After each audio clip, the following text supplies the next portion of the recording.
Hey, my name is Dylan.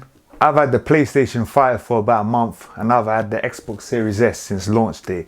There's a couple things I've realized that I like about both consoles. So in this video I'm going to go through everything the Xbox Series S and X is better than the PlayStation 5. Numero uno. With Xbox, the UI user interface is far more intuitive and everything is exactly where it should be.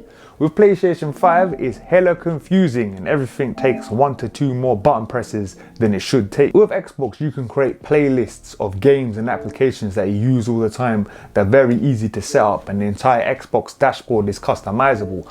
You can access settings, check achievements of the latest game, create parties, all within one click. Whereas with PlayStation 5, everything is cumbersome and it's hella confusing to do anything. Even finding achievements can be awkward. Like, I tried to make a party for this YouTube video and I didn't even know how to do it. The fact that you have to Google or YouTube how to make a PlayStation 5 party when it should be something that's so self-evident, so obvious, because it's an important part of a console gaming experience, is a misstep with the PlayStation 5. Whereas with Xbox, anyone can figure out. You just press the button, go right a couple of times, it says party, you click create party and that's it. You can invite people. It's self-evident, it's beautiful, it's simple, and that's what a console user interface needs to be. Numero dos. So Xbox Series X and S have a feature called Quick Resume. And what this does, this allows you to play up to 3 Xbox Series X/X enhanced games at the same time. And this number is increased if you're playing Xbox One games. You can play something like 5 games. The PlayStation 5 doesn't have this feature. Yes, the SSD is super fast and it seems like games load instantly, but especially for PlayStation 4 games, you still have to load games individually. So if I'm playing Persona 5 and I want to play God of War, I've got to play God of War and wait for the whole loading screen to come up. Whereas if it was on Xbox, it would just be bloop, and it will play instantaneously. Yeah, it's not an absolute make or break feature, like it's not a console seller to buy an Xbox over a PlayStation just because of Quick Resume, but it's nice to see that Microsoft are improving it over time, because in the beginning, especially at launch, I've had my Xbox since November, it didn't really work that well. Some games didn't work. Usually the games that came out recently like Cyberpunk worked and older games didn't, but with time it's only going to improve. And also it works for physical games, the disc.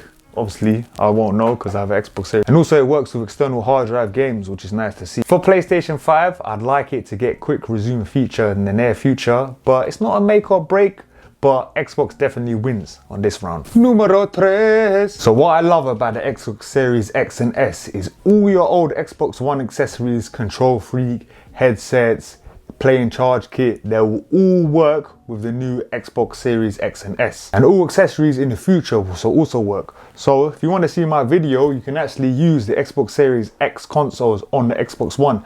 This isn't the same case. You can't use PlayStation 4 controllers with the PlayStation 5, and you definitely can't use PlayStation 5 controllers with the PS4. Xbox is not. A big feature Microsoft was stressing was backwards compatible games. On the Series X, you can play games, disc games from way back from 2005.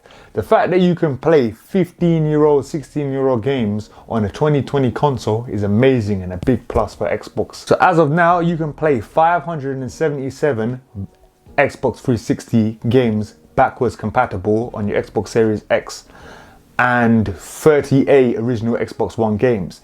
Imagine if you could play your hundreds and hundreds of PS2 games on your PS5. It would be amazing. So all these games have improved frame rates, faster loading times, improved resolution, even upscale to 4K, and all these games are gonna look, play, and be better than ever. You look at PlayStation 5, and they even were tight-lipped talking about the PlayStation 4 backwards compatible.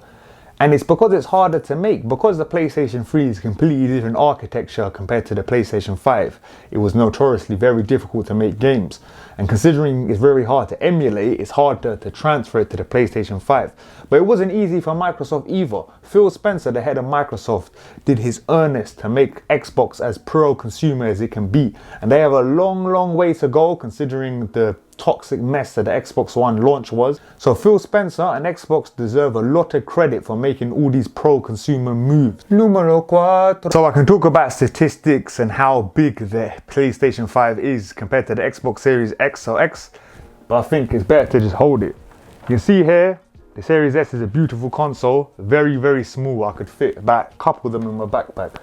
Whereas the PlayStation 5, I can pick it up with one hand, but it's considerably bigger. It's almost double as tall. If you want statistics, I could fit in my backpack, you can take a look at the video, I could fit my Xbox Series S and my PlayStation 5, but just about. Whereas the Series X comes in at 11.85 inches tall, the PlayStation 5 is 15 inches and 5.94 inches wide, where the PlayStation 4 is 4 inches. So in reality, the Xbox X, obviously I don't have it, just imagine it, it'll be about that and a lot wider. But the Xbox Series X, the problem with the PlayStation 5 is its dimensions. You can see it's just an awkward shape. It's like a big ass router, and as you can see, because it's going up like an old sort of like a modern building, it's very awkward to hold, to carry. While the Xbox Series X is a lot more meaty and chunky, because it's like a PC tower setup, it's just a lot easier to carry. You can fit that easier. It's just a cube. But the Xbox Series S is basically the same size of a Nintendo Switch. It's so small, I could fit it in my shirt, whatever. It's just a mini console. Numero 5. So objectively, the Xbox Series X is more powerful than the PlayStation 5. Both have 8-core CPUs, with the Xbox Series X having 3.8 gigahertz and the PlayStation 5 having 3.5 gigahertz. Both consoles also use AMD's graphic processor, with the Xbox Series X having 12 teraflops of power, or the PlayStation 5 having 10.28 teraflops of power. So the Xbox Series X slightly edges it, although how this will translate to how games look, it remains to be seen. Both consoles are capable of next generation features like ray tracing, 120 Hz at 8K supposedly. Even this Xbox Series S apparently is capable of 120 Hz for certain games, which is incredible considering it's a $299 machine. But whichever one you buy, they're both going to be considerably better than the PlayStation 4 or Xbox One. But then the problem is how much PlayStation is going to use this improved power remains to be seen. In terms of how quiet they are, the Xbox Series X is supposed to be less quiet than the PlayStation 5 and also creates less heat. I can't attest to this because I don't have an Xbox Series X, but I can tell you about the Series S, it's quiet. I never hear it. Even when I turn it on, I don't hear it. So the PlayStation 5 is going to make a lot of noise when you start boot it up and play a game, but the noise isn't going to be too loud. It's nothing compared to the jet engine of a PlayStation 4. For more of the latest gaming news, how-tos and tips and tricks, please like and subscribe to my YouTube channel. To see the 5 reasons why I think the PlayStation 5 is better than the Series X, take a look at the video. Thank you.